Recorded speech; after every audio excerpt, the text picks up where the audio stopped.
Water supply engineering पढ्ने सबै second इयरका भाइ बहिनीहरूलाई आजको यो थर्ड लेक्चरमा तिमीहरू सबैजना स्वागत छ। आज यो थर्ड लेक्चरमा अब हामीले फर्स्ट लेक्चरमा के पढ्यौँ, इन्ट्रोडक्सनहरू सबै पढ्यौँ। सेकेन्ड लेक्चरमा हामीले के पढ्यौँ भन्दाखेरि सोर्सेस अफ वाटरहरू होइन, अल्टरनेट सोर्सेसहरू, ग्राउन्ड सोर्सेस, अन्डरग्राउन्ड सोर्सेसहरू सबै पढ्यौँ होइन। अब आजको लेक्चरमा भनेको चाहिँ तिमीहरूले के पढ्नुपर्छ भन्दाखेरि डिमान्ड, वाटरको डिमान्ड चाहिँ कति छ त, वाटरको डिमान्ड कसरी छ त, पपुलेसन कति पपुलेसनले चाहिँ पपुलेसनलाई चाहिँ पानी चाहिएको छ त्यो कुरा पत्ता लगाउनको लागि हामीले आज डिमान्ड क्यालकुलेसन कसरी गर्ने, डिमान्डहरू कस्तो कस्तो छ त्यो सबै डिमान्डहरूको बारेमा आज स्टडी गर्छौँ है त। अब आजको क्लास ढिलाइ नगरिकन होइन फर्स्ट स्लाइडतिर जाउँ है। अब के भन्छ क्वान्टिटी अफ वाटर है, क्वान्टिटी अफ वाटर कति पानी लाग्छ भनेर चाहिँ हामीले निकाल्न खोजेको, डिमान्ड कति छ भन्न खोजेको है क्वान्टिटी अफ वाटर भनेर चाहिँ। अब के गर्ने भने before designing any water supply system it is required to determine the demand. Demand भनेको कति पानी चाहिन्छ, कति पानी चाहिन्छ हामीले पुरै डिमान्ड फुलफिल गर्नको लागि भनेर पहिला क्वान्टिटी निकाल्नु पर्यो, डिमान्ड निकाल्नु पर्यो। डिजाइन पिरियड भनेको कस्तो भन्दाखेरि तिमीहरूले एउटा कुनै पनि प्रोजेक्ट बनाउँछौ, त्यो प्रोजेक्ट बनाउँदाखेरि यो डिजाइन गरेको प्रोजेक्टले चाहिँ 20 वर्षसम्म यति पपुलेसनलाई पानी पुग्छ भनेर जति इयरलाई तिमीहरूले फिक्स गरेर तिमीहरूले डिजाइन गर्छौ नि, हो त्यो डिजाइन भनेको चाहिँ त्यो पिरियडलाई भनेको चाहिँ डिजाइन पिरियड भन्छ कि। अनि अर्को भनेको चाहिँ population forecast up to the design period भनेपछि के गर्नु पर्यो, सबसे सुरुमा डिमान्ड पत्ता लगाउनु पर्यो, सेकेन्डमा के गर्नु पर्यो तिमीहरूको डिजाइन पिरियड फिक्स गर्नु पर्यो। अब तिम्रो के हुन्छ, तिमीले आजको 20 वर्षसम्म पुग्छ भन्ने हिसाब गर्छौ, 20 वर्ष पछाडि त तिम्रो पपुलेसन बढ्छ भनेपछि अहिले डिजाइन गर्ने बेलामा तिमीले के गर्नु पर्यो, 20 वर्षसम्म कति पपुलेसन हुन्छ भनेर पहिल्यै फिक्स गरेर डिजाइन गर्नु पर्यो नि त। भनेपछि पपुलेसन फोरकास्ट पनि गर्नुपर्ने भयो। भनेपछि अहिले डिमान्ड क्यालकुलेसन गर्ने बेला मेन इम्पोर्टेन्ट चिज के रहेछ भन्दाखेरि एउटा डिमान्ड पत्ता लगाउने, अर्को भनेको डिजाइन पिरियड कति छ भन्ने कुरा राख्ने, आफूले फिक्स गर्ने, अनि थर्ड नम्बरमा चाहिँ त्यो डिजाइन पिरियडसम्म कति पपुलेसन इन्क्रिज हुन्छ त्यही रेट अफ ग्रोथले अथवा त्यो रेट अफ ग्रोथ चाहिँ अब सिटिज अनुसार होइन, मेच्युरिटी अफ सिटी अनुसार कस्तो सिटी हो, भर्खर निक्लिन लागेको सिटी हो कि बुढो सिटी हो कि ओल्ड सिटी हो कि होइन, त्यो कुरामा डिपेन्ड हुन्छ है। त्यो कुरा अहिले पछाडि पढ्नुपर्छ भनेपछि यति 3टा कुरामा ख्याल गर्नु पर्यो है त। अब अर्को भनेको डिमान्ड होइन, डिमान्ड भनेको कति किसिमको हुन्छ, डिमान्ड भनेको चाहिँ demand determination is very important before designing water supply project है। वाटर सप्लाई प्रोजेक्ट गर्नुभन्दा अगाडि डिमान्ड कति छ भन्ने कुरा त थाहा पाउनु परिहाल्यो अभियसली होइन। यसको युनिट भनेको चाहिँ एकजना मान्छेको पर डेको कन्जम्सन अनुसार हुन्छ है। कति लिटर चाहिँ एकजना मान्छेले एक दिनमा खान्छ भन्नु, litre per head per day LPCD भन्छ है यसको युनिटलाई। अब पर क्यापिटा डिमान्ड भनेको के हो भन्दाखेरि होइन, कसरी निकाल्ने भन्दाखेरि एक वर्षभरि सर्टेन ग्रुप अफ पपुलेसनले जति पानी खान्छ त्यसलाई त्यही ग्रुप अफ पपुलेसनले डिभाइड गरेर अनि 365 ले डिभाइड गर्यो भने त एकजना मान्छेले एक दिनमा खाने पानी आउँछ नि त। भन्नु मतलब यो पर क्यापिटा डिमान्ड भनेको स्मल क्यू है, यहाँ मिस्टेक भएर चाहिँ यो मिलाऊ है, यो स्मल क्यू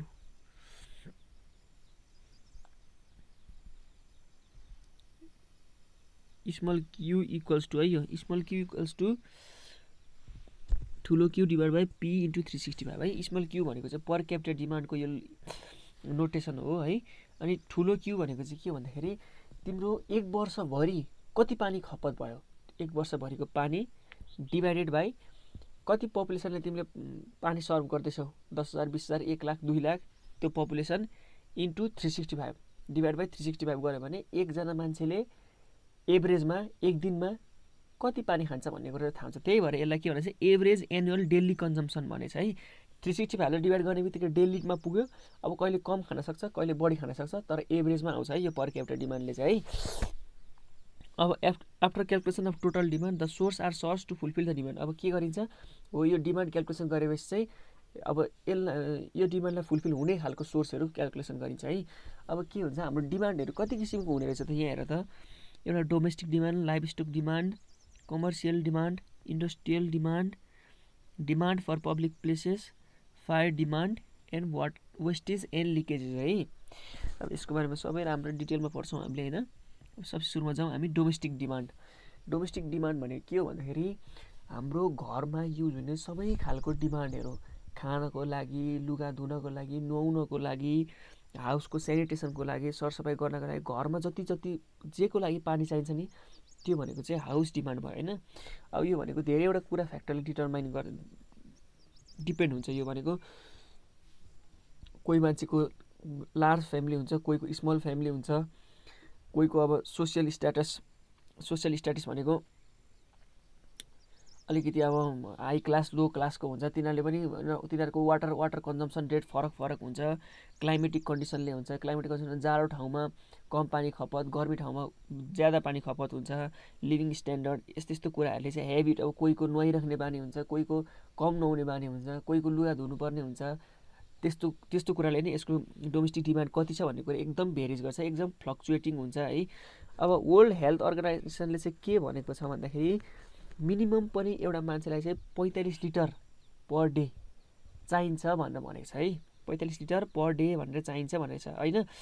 तर अब नेपालको कन्टेक्स्टमा नर्मल्ली चाहिँ 100 लिटर पर हेड चाहिँ रुरलमा चाहिन्छ भन्नु गाउँघरतिर चाहिँ 100 लिटर भए पुग्छ।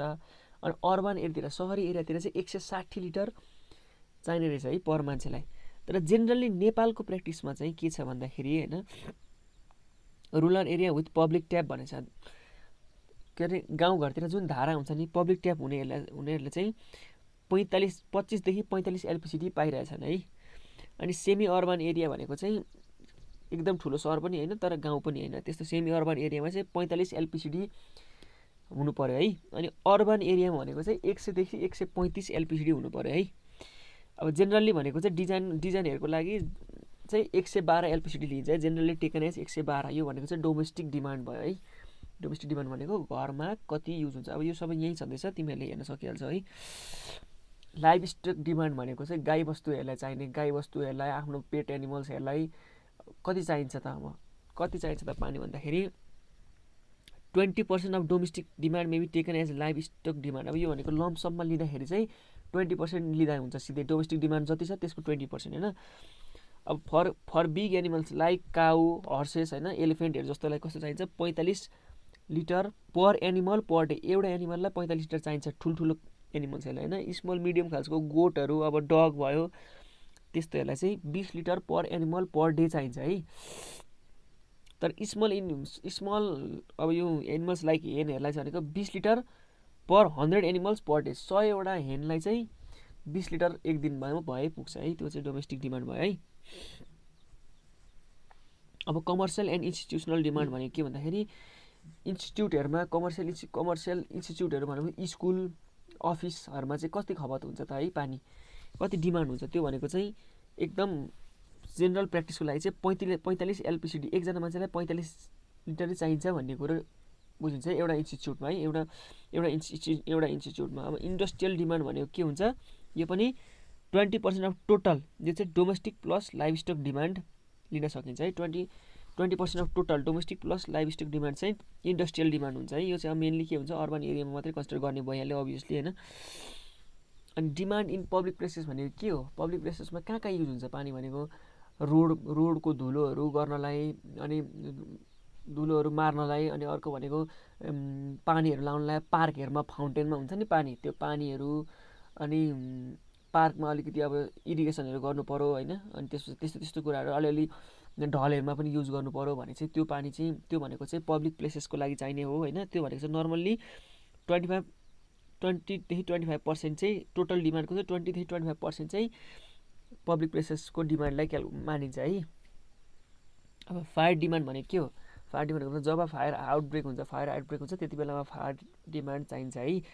अब के हुन्छ फायर हाइड्रेन्ट भनेको के भन्दाखेरि तिमीले यसो ख्याल गरेको छ कि छैन, फायर हाइड्रेन्ट भनेको चाहिँ त्यो सहरको छेउछेउमा हुन्छ एउटा 1 मिटर जस्तो हाइटको एउटा पम्प जस्तो, ह्यान्ड पम्प जस्तो हुन्छ, त्यो चाहिँ त्यसलाई चाहिँ फायर हाइड्रेन्ट भन्छ। त्योमा चाहिँ के गरिन्छ, यदि आगो लाग्यो भने दमकलहरूले आएर त्यो हाइड्रेन्टमा पाइप जोड्छन् अनि त्यहीँबाट पानी निकाल्छन् है। त्यो भनेको चाहिँ लगभग 15देखि 20 सेन्टिमिटर डायमिटरको हुन्छ, अनि 100देखि 100 मिटरको इन्टरभलमा हुन्छ होइन। तर नेपालमा चाहिँ यो छैन होइन। नेपालमा चाहिँ यो कतै छ होला, भयो भने काठमाडौँतिर 1-2 ठाउँमा, नत्र भने त्यो पनि रनेबल फङ्सनेबल छैन होइन। तर विदेशतिर चाहिँ यो एकदमै हुन्छ है यो फायर हाइड्रेन्ट्सहरू है। अब फायर डिमान्ड भनेको कसरी क्यालकुलेट गर्ने भन्दाखेरि एउटा यो फर्मुला छ होइन। तर नेपालको केसमा चाहिँ डिमान्ड क्यालकुलेसन गर्ने फायर डिमान्ड चाहिँ कन्सिडर गर्दैन है। In practice it is not considered in both rural and urban area of Nepal होइन। It is calculated as 100 into पीको पावर 0.5।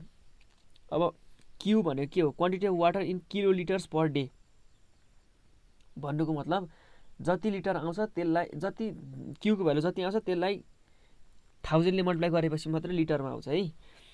अनि population of service are in 1000 भन्नुको मतलब 1 लाख पपुलेसन छ भने तिमीहरूको के हुन्छ, पीको भ्यालु 100 लाउनुपर्छ। 100,000 हो नि त 1 लाख भनेको, बुझ्यौ, 100,000 है। इफ द रिजल्ट, अब यति गर्दाखेरि रिजल्ट के आउँछ भन्दा यति गर्दा रिजल्ट चाहिँ पछि पपुलेसनमा डिभाइड गर्दा एकजनाको टाउकोमा 1 लिटर भन्दा बढी आयो भने, 1 लिटर पर डे पर हेड जस्तो आयो भने, पर डे आयो भने त्यसलाई चाहिँ 1 लिटरै मान्ने गर्नु पर्यो है, त्यो क्युको भ्यालु चाहिँ, बुझ्यौ, इको गर्नु पर्यो है। अब वेस्टेज एन्ड लिकेज भनेको चाहिँ कुनै पनि pipe defective pipe joints, crack, broken pipes, फिटिङ्सहरूबाट चाहिँ लिकेज भयो भने चाहिँ त्यसलाई चाहिँ वेस्टेज एन्ड लिकेज भनिन्छ होइन। अब यो भनेको चाहिँ केयरलेसनेस अफ कन्ज्युमरले गर्दाखेरि पनि हुन्छ। अब कसैले वास्तै नगर्ने, धारा त्यत्तिकै खोलिदिने, पानी धेरै नाश गर्ने हुन्छ, त्यस्तो भयो भने पनि वेस्टेज एन्ड लिकेजहरू बढी हुन्छ।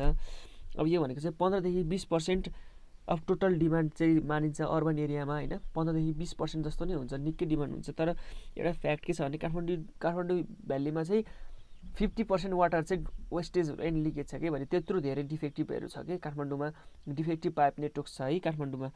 भनेपछि टोटल डिमान्ड भनेको के हुने रहेछ भने माथि अहिलेसम्म आएको सबै डिमान्डहरूको समेसन भनेको चाहिँ टोटल डिमान्ड हुन्छ है।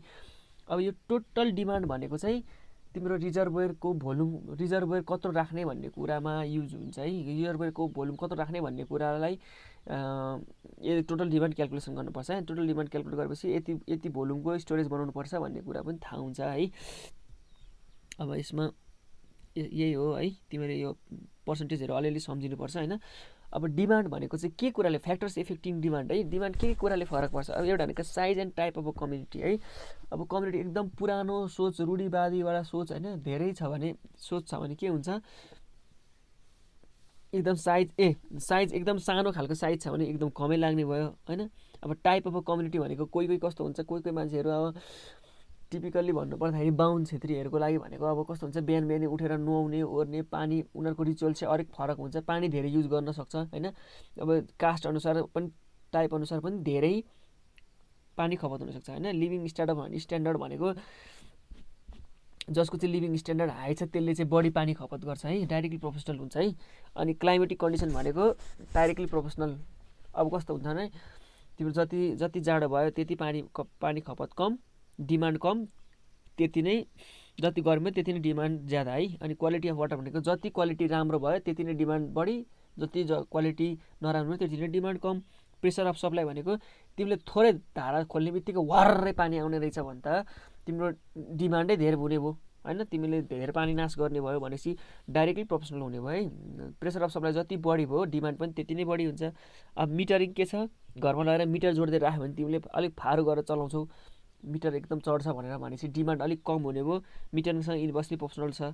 अब सिस्टम अफ सप्लाई भनेको एकदम सिस्टम राम्रो सिस्टमेटिक छ, टाइमली सप्लाई छ भने के हुन्छ, तिम्रो डिमान्ड अलिक कम हुन्छ। अब टाइमली सप्लाई छैन,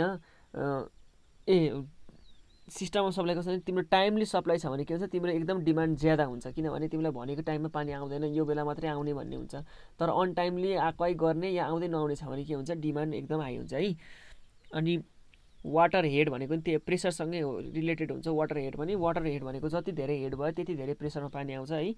अनि एज अफ द कम्युनिटी भनेको जति पुरानो कम्युनिटी भयो त्यति नै पानी बढी खपत हुने भयो, किनभने बढी मान्छे हुने भयो, बढी जेनेरेसन अफ पिपुल हुने भयो होइन, एउटै घरमा धेरै मान्छेहरू हुने भयो। अनि awareness and education of people त छँदैछ। अब किनभने कोही मान्छे अवेर नै नहुनसक्छ, पानी सेभ गर्नुपर्छ भन्ने नहुनसक्छ, खोलिदिइराख्न सक्छ, केयरलेस हुनसक्छ होइन। त्यो भनेको चाहिँ अब तिनीहरूले चाहिँ फ्याक्टर्स इफेक्टिङ यिनीहरू है, मेन इम्पोर्टेन्ट फ्याक्टर्सहरू है, इम्पोर्टेन्ट फ्याक्टर्सहरू तिनीहरू नै हो। अब त्यस पछाडि के गर्नु पर्यो भन्दाखेरि एकछिन है, अब यहाँ माथि एजुकेटेड माथि अब size and type of community छ नि त्यो 1 नम्बरमा, त्यो भनेको अब एजुकेटेड नन एजुकेटेड हुनसक्छ। लिभिङ स्ट्यान्डर्ड भनेको डाइरेक्टली प्रोफेसनल भयो है। अनि ओल्ड जेनेरेसनको चाहिँ अब एज अफ द कम्युनिटी भनेको जति ओल्ड जेनेरेसन भयो त्यति कम पानी खपत, जति न्यू जेनेरेसन भयो त्यति बढी पानी खपत हुन्छ है। वाटर हेड भनेको जति हेड बढी भयो त्यति डिमान्ड बढी।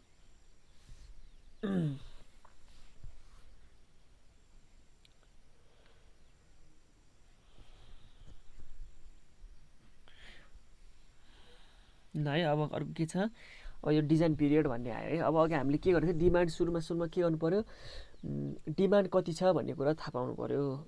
अनि सेकेन्ड नम्बरमा के भनेको थियो हामीले, डिजाइन पिरियड कति छ पहिला त्यो फिक्स गर्नु पर्यो भनेर भनेको थिएँ है। अब के गर्ने, अब हामीले डिजाइन पिरियड फिक्स कसरी गर्ने भन्दा, डिजाइन पिरियड चाहिँ कसरी गर्ने भन्दाखेरि यो भनेको चाहिँ अब नर्मल्ली हामीले यहाँनिर एउटा स्ट्यान्डर्ड नै छ होइन, तर यसमा तिमीहरूलाई के छ म भनिदिन्छु है।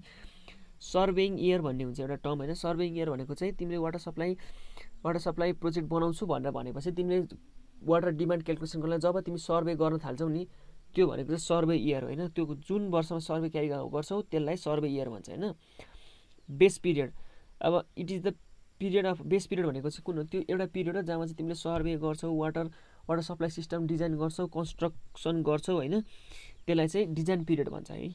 अनि बेस इयर भनेको चाहिँ जुन बेला तिम्रो त्यो वाटर सप्लाई प्रोजेक्ट चाहिँ कम्प्लिट हुन्छ र रन हुन थाल्छ है, इम्प्लिमेन्टेसन रन, त्यो वर्षलाई चाहिँ तिमीले के भन्छ, बेस इयर भन्छ। भनेपछि सर्वेइङ इयरमा बेस पिरियड जोड्यो भने के आउँछ, बेस इयर आउँछ है। Base year equals to base period plus survey year है। अनि अर्को तिम्रो डिजाइन पिरियड भनेको चाहिँ के भन्दाखेरि, डिजाइन पिरियड भनेको चाहिँ फेरि होल टोटल तिम्रो मिड द अब कुन डिजाइन कन्स्ट्रक्सनदेखि लिएर इम्प्लिमेन्टेसनसम्मको पिरियडलाई चाहिँ के भन्छ, डिजाइन पिरियड भनेर भन्छ है।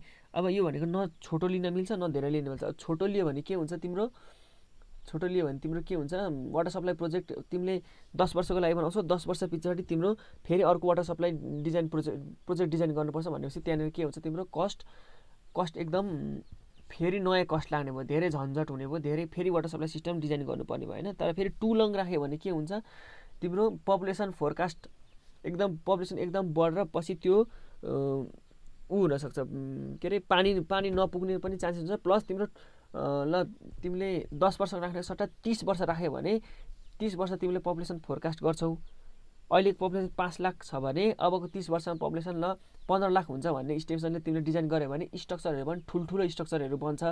अनि जसले गर्दाखेरि चाहिँ इनिसियल कस्ट पनि, कन्स्ट्रक्सन कस्ट पनि एकदम बढी हुन्छ है। त्यही भएर यसलाई न टु लङ राख्न मिल्छ न टु सर्ट राख्नुपर्छ। यसलाई भनेको एकदम अप्टिमम पोइन्टमा अब सर्वे गरेर मिलाएर ठ्याक्क राख्नुपर्छ है।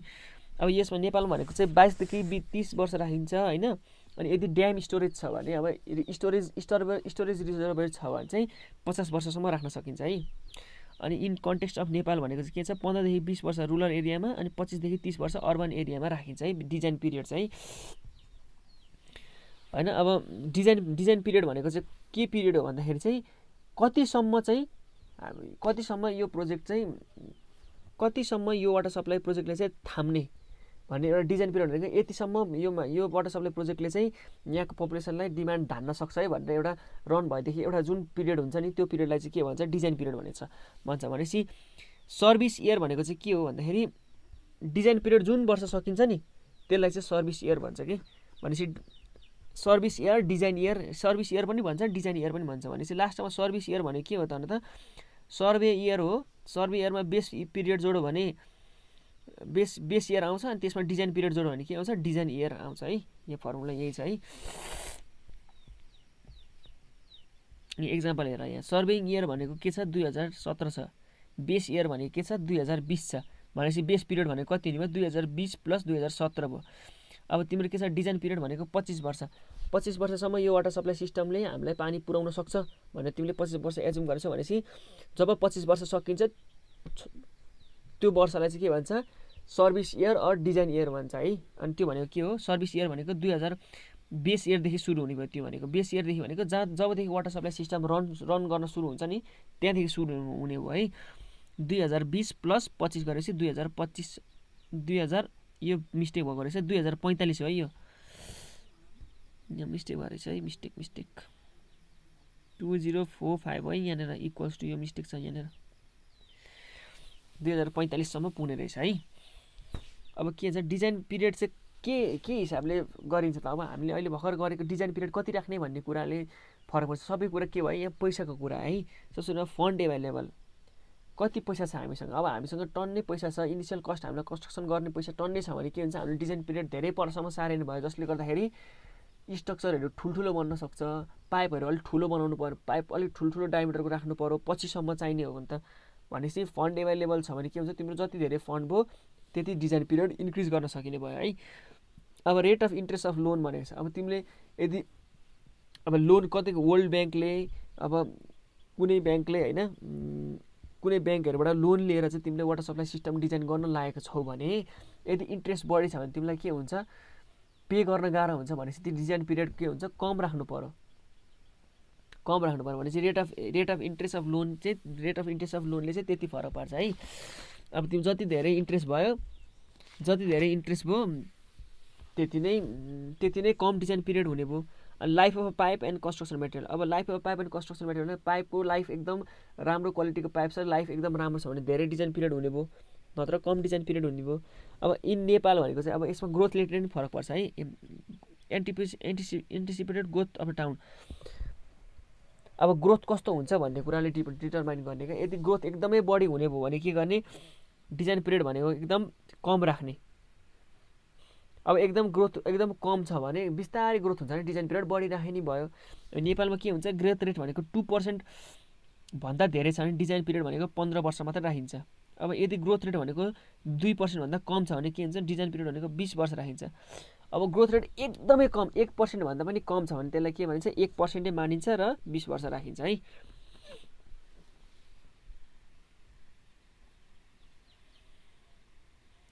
अब हाम्रो अघि 3 नम्बरमा डिस्क्राइब गरेको कुरा आयो है। अब अघि फर्स्टमा हामीले के भनेको थियौँ, फर्स्टमा हामीले डिमान्ड कति किसिमको डिमान्ड पत्ता लगाउने, त्यसपछि डिजाइन पिरियड फिक्स गर्ने, लास्टमा के गर्ने भनेको थियौँ पपुलेसन फोरकास्ट गर्ने। कति पपुलेसन त्यो डिजाइन पिरियडसम्म पपुलेसन कति हुन्छ भनेर हामीले पपुलेसन फोरकास्ट गर्ने है। अब त्यो फोरकास्ट गर्ने चाहिँ धेरैवटा मेथडहरू छ होइन। अब फोरकास्ट भनेको फोरकास्ट गर्ने धेरैवटा मेथड छ। अब त्यो हामी अहिले पढौँ है। अब information of population can be obtain from the census Nepal government provide by the central bureau of statistics होइन। यो भनेको चाहिँ नेपाल गभर्मेन्ट हरेक 10-10 वर्षमा हाम्रो सेन्सस हुन्छ है। अब यसपालि पनि हाम्रो 2078मा सेन्सस हुन्छ, जहिले पनि 78मा हुन्छ। पहिला 2068मा भएको थियो, त्योभन्दा अगाडि 2058मा भएको थियो। भनेपछि हरेक वर्षमा हाम्रो नेपालको पपुलेसन चाहिँ काउन्ट हुन्छ है। त्यो चाहिँ department of central bureau of स्ट्याटिस्टिक्सबाट चाहिँ हामीले के पाउन सक्छौँ सेन्ससको डाटा पाउन सक्छौँ है। त्यही डाटा युज गरेर चाहिँ हामीले पपुलेसन फोरकास्ट गर्ने हो है। यो भनेको जेनरल 10 वर्षमा कन्डक्ट गर्ने चाहिँ त्यसलाई भनेको चाहिँ डेसिनियल सेन्सस भन्छ है। त्यस्तो 10 वर्षमा सर्वे गर्नेलाई चाहिँ भनेको के भन्छ सेन्सस गर्नेलाई चाहिँ के भन्छ सेन्सस भनेको जनगणना है नेपालीमा। अब यहाँनिर 4-5वटा 8-9वटा मेथड छ, 1 2 3 4 5 6 7 8 8वटा मेथड छ होइन। अब सब सुरुमा यहाँ हेरौँ है अर्थमेटिकल इन्क्रिज इन पपुलेसन भनेर भनेको चाहिँ अर्थमेटिकल इन्क्रिज भनेको चाहिँ तिम्रो के छ भन्दाखेरि यो भनेको चाहिँ कस्तो खालको एकदम सिम्पल खालको सिम्पल हामीले म्याथमा पढ्दाखेरि सिम्पल इन्ट्रेस्ट जस्तो थियो नि त्यस्तै खालको एउटा मेथड हो होइन। त्यस्तै एनालाइजिङ मेथड हो यो भनेको चाहिँ होइन, सिम्पल इन्ट्रेस्टसँगै छ। अब यसमा भनेको चाहिँ के मानिन्छ भन्दाखेरि रेट अफ ग्रोथ भनेको चाहिँ एकदम कन्स्ट्यान्ट मानिन्छ। भन्नुको मतलब यो वर्ष र अर्को वर्षमा हाम्रो 10,000 पपुलेसन बढ्यो भने फेरि अर्को वर्ष र त्यहाँभन्दा अर्को वर्षमा पनि 10,000 बढ्छ भन्नु मतलब रेट अफ इन्क्रिज भनेको चाहिँ कन्स्ट्यान्ट हुन्छ। जहिले 10,000 छ अरे भन्ने चाहिँ 10,000 हुन्छ भनेर मानेर गऱ्यो भने चाहिँ के हुन्छ त्यो हुन्छ अर्थमेटिक इन्क्रिज इन पपुलेसन भनेको क्या। त्यो भनेको चाहिँ रेट अफ ग्रोथ भनेको एकदम कन्स्ट्यान्ट छ है, पपुलेसन अफ कन्स्ट्यान्ट छ। यो भनेको चाहिँ कस्तो खालको सिटिजको लागि चाहिँ एप्लिकेबल हुन्छ भन्दाखेरि जुन सिटी भनेको चाहिँ एकदम म्याच्युरिटी लेभलमा पुगिसकेको छ, अब त्यहाँभन्दा घर बनाउने पपुलेसन इन्क्रिज हुने ठाउँ छैन होइन, म्याक्सिमम डेभलपमेन्ट भइसकेको छ भने चाहिँ त्यो ठाउँमा भनेको चाहिँ अर्थमेटिक इन्क्रिज मेथड लाउन सकिन्छ है। अब यसको फर्मुला भनेको चाहिँ के हो P N equals to P naught plus N C. अब पिएन भनेको अब नयाँ पपुलेसन हो होइन, डिजाइन पिरियडमा निकाल्ने पपुलेसन। पी नट भनेको अहिलेको ठिक्कको लेटेस्ट पपुलेसन। अब हाम्रो 2077 छ, हामीले 2088मा निकाल्नुपर्छ भने 2077को पपुलेसन भनेको पी नट हो अनि 2088को पपुलेसन भनेको चाहिँ पिएन हो। अनि प्लस एन भनेको नम्बर अफ डेकेड। अब कतिवटा डेकेड जाने भयो त्यहाँ मध्येमा नम्बर अफ डेकेड निकाल्ने, नम्बर अफ डेकेड, अनि सी भनेको चाहिँ कन्स्ट्यान्ट रेट। अब यसको न्युमेरिकलहरू तिमीले गरिहाल्छ पछि होइन, त्यो न्युमेरिकल गरेपछि अझै कन्सेप्ट क्लियर हुन्छ है। अर्को भनेको जोमेट्रिक इन्क्रिज इन पपुलेसन छ है। जोमेट्रिक इन्क्रिज इन पपुलेसन भनेको चाहिँ के हो भन्दाखेरि जोमेट्रिक इन्क्रिज इन पपुलेसन भनेको चाहिँ तिम्रो यदि पपुलेसन भनेको चाहिँ युनिफर्म रेटले चाहिँ इन्क्रिज भइरहेछ भन्नुको मतलब यसपालि पोहोरको वर्ष र यस वर्षमा 1% इन्क्रिज भयो भने अर्को वर्ष 2% हुने, अर्को वर्ष 3% हुने, भनेपछि 1% इन्क्रिज भइरहेछ नि, युनिफर्मली इन्क्रिज भइरहेछ क्या। यसपालि 1000 भयो भने 2000 3000 भनेपछि युनिफर्म रेट छ क्या, के अरे एक्सपान्ड हुने पनि हो। त्यस्तोलाई चाहिँ के भन्छ geometric increase in population, geometric increase in population हुन्छ होइन। अब यो भनेको के छ भन्दाखेरि applicable for young and rapidly growing cities भनेको के छ, यहाँनिर डबल इन्क्रिज भइरहेको छ।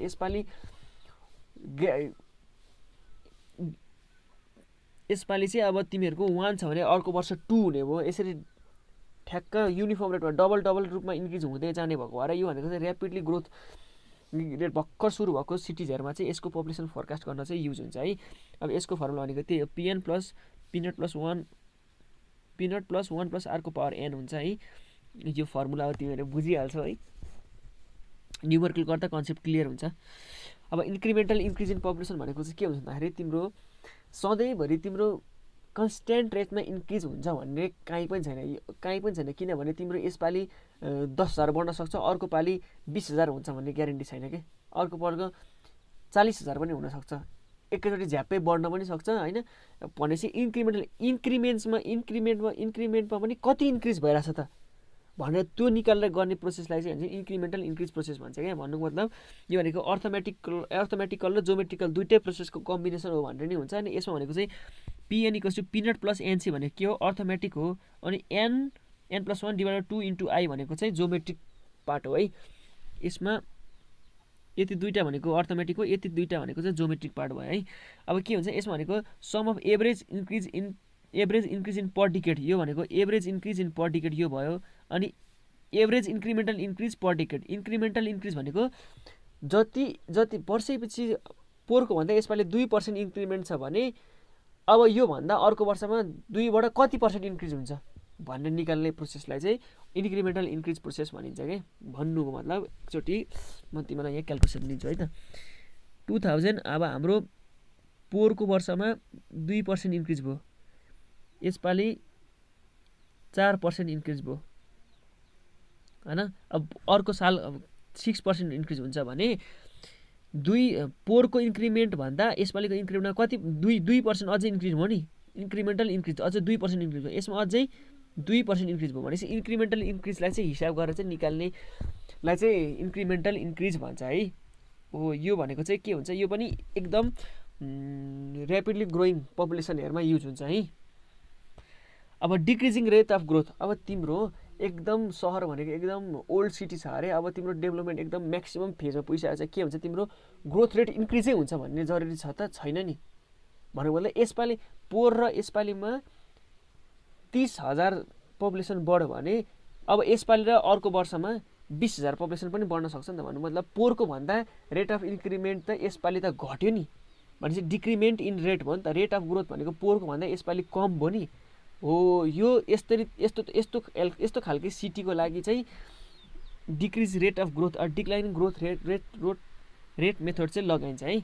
यो भनेको चाहिँ यसमा भनेको चाहिँ average decrease in percentage increase in, जति इन्क्रिज हुन्छ इन्क्रिमेन्टमा चाहिँ कति डिक्रिज भइरहेछ भन्ने कुरा चाहिँ निकालिन्छ। अघिमा के थियो पपुलेसन इन्क्रिजमा, अब पपुलेसन जिरो त कहिले पनि हुन सक्दैन, सर्टेन एमाउन्ट अफ इन्क्रिज भइरहेछ, तर इन्क्रिमेन्ट चाहिँ घटिरहेको हुन्छ। यसपालि 10,000 छ भने अर्को वर्ष 5,000 मात्रै हुनसक्छ क्या। इन्क्रिमेन्ट चाहिँ घटिरहेछ भनेपछि इन्क्रिमेन्ट चाहिँ कति घटिरहेछ भनेको चाहिँ डिक्लाइनिङ हो, इन्क्रिमेन्ट चाहिँ कति बढिरहेछ भन्ने चाहिँ अगाडिको इन्क्रिमेन्टल इन्क्रिज मेथड हो है।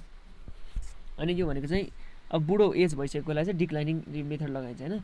अब ग्राफिकल मेथड भनेको चाहिँ के हुन्छ भन्दाखेरि होइन, यसमा भनेको चाहिँ यो भनेको चाहिँ के गरिन्छ भन्दाखेरि पपुलेसन भर्सेस टाइमको ग्राफ प्लट गरिन्छ है। अब यो कसरी प्लट गरिन्छ भन्दाखेरि तिमीहरूलाई ल सपोज लागि पाख्रेवास बजारको ग्राफिकल मेथडबाट पपुलेसन निकाल्नु पऱ्यो भने पाख्रेवास बजारको योभन्दा अगाडिको सबै पपुलेसन डाटाहरू प्लट गरिन्छ। भन्नुको मतलब हाम्रो जहिले पनि 2000 अहिले 78मा सेन्सस हुनेवाला छ भने 2068 को नि प्लट गर्ने, 58 को नि प्लट गर्ने, 48 को नि, 38 को, 28 को प्लट गर्दै गर्दै पपुलेसन यता अनि टाइम यता प्लट गर्दै जाँदाखेरि अब सुरुमा पपुलेसन कम हुन्छ नि, अलि इन्क्रिज हुँदै हुँदै एउटा पोइन्ट गएको छ। अब तिमीलाई कहिलेको निकाल्नु पर्यो, अब तिमीले के गर्ने भन्दाखेरि जति ग्राफ प्लट हुन्छ, अब यहाँ यति ग्राफ प्लट गर्यौ 2077 सम्मको, 2078 सम्मको, तिमीलाई निकाल्नु पर्ने कहिलेको छ 2098 को छ भने अब पहिलाको डाटा एनालाइज गरेर एक्स्ट्रापोलेट गर्ने भनेको त्यही अनुसार कर्भलाई इन्क्रिज गराउन मिल्छ क्या। एक्स्ट्रापोलेट गर्ने भनेको चाहिँ पहिलाको प्याटर्न हेरेर, क्यारेक्टरिस्टिक हेरेर अबको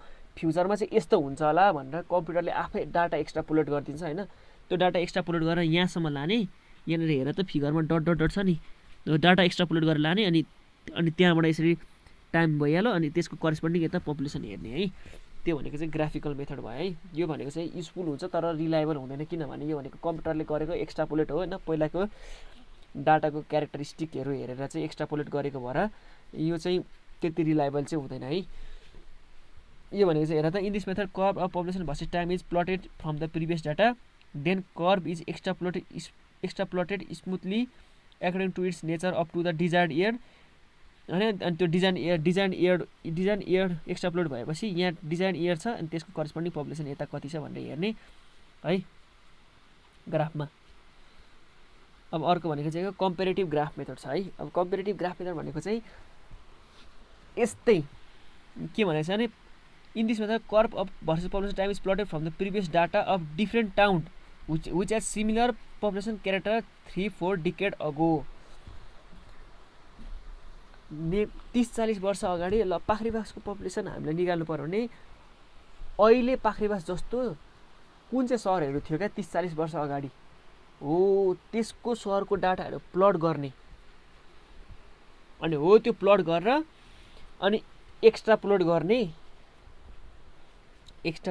अनि त्यही अनुसार कस्तो क्यारेक्टर बन्छ त त्यो सिटीहरूको त्यो सिटीहरूको क्यारेक्टर कस्तो छ त बन्छ भनेर निकाले पछाडि अनि त्यही अनुसार पाख्रीबासको एक्स्ट्रापोलेट गरेर त्यही भ्यालुलाई लिने के भन्नु मतलब सिमिलर टाउन। अब पहिला 40 वर्ष अगाडि धरान पनि पाख्रीबास जस्तै सानो थियो होला भनेपछि धरानले कसरी क्यारेक्टर देखाउँदै अहिलेको पपुलेसन कसरी इन्क्रिज भयो भनेर हो त्यस्तै सिमिलर टाउनहरूको ग्राफहरू प्लट गर्ने अनि त्यो ग्राफहरूलाई एक्स्ट्रापोलेट गरेर अनि पाख्रीबासको पपुलेसन निकाल्ने है। यो भनेको चाहिँ कम्पेरेटिभ ग्राफिकल मेथड हो क्या। त्यो भनेको चाहिँ यो पनि फेयरली एक्युरेट हुन्छ होइन, यसरी निकाल्ने कम्पेरेटिभ ग्राफिकल मेथड। अरू मास्टर प्लानिङ अरू जोनिङ मेथड भनेको चाहिँ के हो भन्दाखेरि यो भनेको चाहिँ अब नयाँ सिटिजहरू जुन बन्दैछ नि त्यो सिटिजहरूलाई चाहिँ युज हुने आजकल भनेको अब के अरे स्मार्ट सिटी भनेर भन्छ नि, यो स्मार्ट सिटीहरूमा चाहिँ युज हुन्छ क्या यो मास्टर प्लान मेथड भनेको चाहिँ के हुन्छ भन्दाखेरि तिम्रो अब यति यो रेक्टेङ्गल जतिको एरियामा सहर बनाउनु पर्छ भने यसरी सहरलाई चाहिँ यसरी डिफ्रेन्ट भागमा डिभाइड गरिन्छ कि अनि हरेक एरियाको चाहिँ तिम्रो पपुलेसन डेन्सिटी भनेको फिक्स गरिन्छ। पपुलेसन डेन्सिटी भनेको कति हो के हो भन त, डेन्सिटी भनेको पपुलेसन डिभाइड बाई एरिया हो कि होइन, यति एरियामा यति मात्रै पपुलेसन बस्न पाइ भनेर डेन्सिटी फिक्स गरिदिएको हुन्छ। अब तिम्रो के हुन्छ the cities are divided into various zone such as commercial centre, residential area, industrial area, सबै एरिया छुट्याइदिएको हुन्छ अनि यो एरियामा यति मान्छे भन्दा यति पपुलेसन भन्दा बढी जानु हुँदैन भनेर भने हुन्छ। अब तिम्रो के भयो त्यो भनेपछि पपुलेसन डेन्सिटी फिक्स भयो। अब तिमीलाई अब के भन्छ तिमीलाई पपुलेसन निकाल्न कति सजिलो हुने हो त कुनै पनि एरियाको। अब यो एरियाको पपुलेसन निकाल्नु पर्यो भने पपुलेसन डेन्सिटी भनेको के हो, पपुलेसन डिभाइड बाई एरिया हो। पपुलेसन डेन्सिटी फिक्स भइसकेपछि यसलाई एरियाले मल्टिप्लाई गर्यो भने के हुन्छ, एरिया क्यान्सल हुन्छ, यो एरियाको पपुलेसन आउँछ। भन्नुको मतलब population can be obtain by multiplying area by population density है। अब पपुलेसन डेन्सिटी फिक्स गरिदिएको हुन्छ, यति योभन्दा पपुलेसन डेन्सिटी जान पाउँदैन भनेर भनेको हुन्छ अनि त्यहाँको एरिया निकाल्न सजिलो भइहाल्यो। पपुलेसन डेन्सिटीलाई एरियाले मल्टिप्लाई गर्यो भने एरिया आइहाल्छ है। यो भनेको मास्टर प्लान र जोनिङ मेथड हो। अब रेसियो मेथड भनेको चाहिँ के हो भन्दाखेरि होइन पाख्रीबासको मलाई निकाल्नु पर्यो रे पपुलेसन। अब यसमा यो मेथडमा चाहिँ के गरिन्छ भन्दाखेरि पाख्रीबासको पपुलेसन भनेको चाहिँ नेपालको पपुलेसनसँग कम्पेयर गरिन्छ क्या।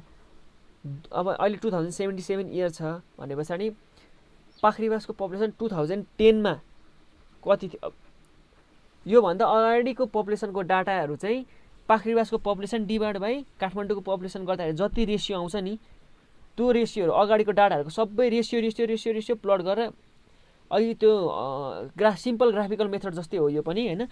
अब पाखरीबासको पपुलेसन डिभाइड बाई काठमाडौँको पपुलेसन योभन्दा अगाडिको सेन्सस डाटाहरू सबै प्लट गरिन्छ रेसियो। यसरी प्लट गर्दै जति इन्क्रिमेन्टल इन्क्रिज आउँदै जान्छ बढ्छ। अनि तिम्रो एउटा पोइन्टसम्म आइसकेपछि अब यो अगाडिको डाटाहरूको क्यारेक्टरिस्टिक हेरेर चाहिँ एक्स्ट्रापोलेट गरेर यहाँसम्म पुऱ्याइदिन्छ। अब यहाँसम्म पुऱ्याएर तिमीले के गर्छौ, रेसियो निकाल्छौ, त्यो टाइमको रेसियो निकाल्छौ।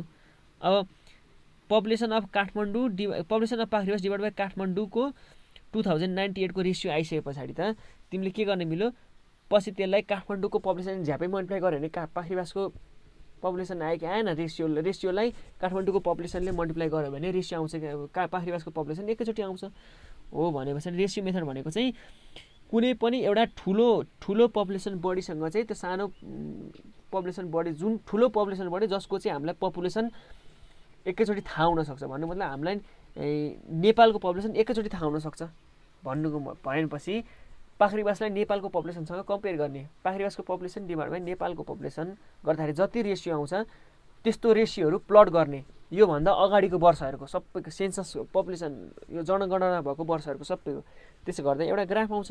अनि त्यो ग्राफलाई अब 2077सम्म एउटा ग्राफ आउँछ। अब हामीलाई 2098 को चाहिएको छ भने 2098 सम्म ग्राफलाई एक्स्ट्रापोलेट गर्ने। अनि एक्स्ट्रापोलेट गर्दाखेरि कति रेसियो आउँछ थाहा हुन्छ। अनि त्यो रेसियोलाई 2098 मा काठमाडौँको पपुलेसन जति हुन्छ त्यसलाई काठमाडौँ र नेपालको पपुलेसन जति हुन्छ त्यसलाई मल्टिप्लाई गरिदिएपछि के आउँछ, पाखरीबासको पपुलेसन आउँछ।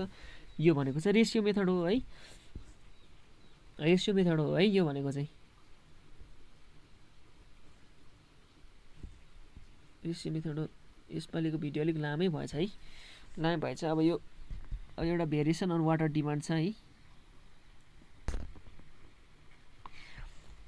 यो भेरिएसन वाटर डिमान्ड भन्ने चाहिँ अलिकति तिमीलाई बुझाउनु पनि पर्ने हुन्छ। यो भिडियो एकदम लामो भयो होइन, तिमीहरूलाई म अर्को भिडियोमा यो भेरिएसन अन वाटर डिमान्ड चाहिँ भनेर म यसको बारेमा चाहिँ म पछि बुझाउँछु ल। यो तिमीले एकचोटि हेर्दा त हुन्छ आफैले होइन। त्यही पनि अब तिमीहरूको के हुन्छ भने अगाडि पढेको जुन न्युमेरिकल छ नि, अब यो डिमान्डहरू भन्ने कुरो तिमीले अगाडि के छ कस्तो छ भन्ने तिमीले हेर्न मिलिहाल्छ। अलिकति इम्पोर्टेन्ट भनेको चाहिँ यहाँ पपुलेसन फोरकास्टिङको हो। यहाँबाट एउटा न्युमेरिकल स्योर आउँछ फाइनलमा होइन। अब न्युमेरिकल भनेको चाहिँ तिमीहरूको अनलाइन क्लासमा गराउन अलिकति बुझ्दैनौ पनि तिमीहरूले होइन, अलिकति गाह्रो पनि हुन्छ। अब पछि क्लासै नलाग्ने अब त्यस्तै भयो भने त गराउनु पनि पर्ने हुन्छ होइन। त्यही पनि म यो सबैको नोट खिचेर पठाइदिन्छु होइन। तिमीहरूले आफै हेरेर न्युमेरिकलको पनि फोटो पठाइदिन्छु, तिमीहरूले आफै ट्राई गर्दै हुन्छ। तर पछि म तिमीहरूलाई क्लासमा पनि गराउँछु होइन। त्यसको तिमीहरूले केही टेन्सन लिनु पर्दैन। जस अहिले तिमीहरूको नोट पनि हुन्छ। यो भेरिएसन अन डिमान्ड अहिले म तिमीहरूलाई पढाउँला होइन, अर्को क्लासमा पनि पढाउँला। आजको क्लास चाहिँ यति नै है। यसमा केही कन्फ्युजन भयो भने चाहिँ भोलि जुम क्लासमा सोध्नु है।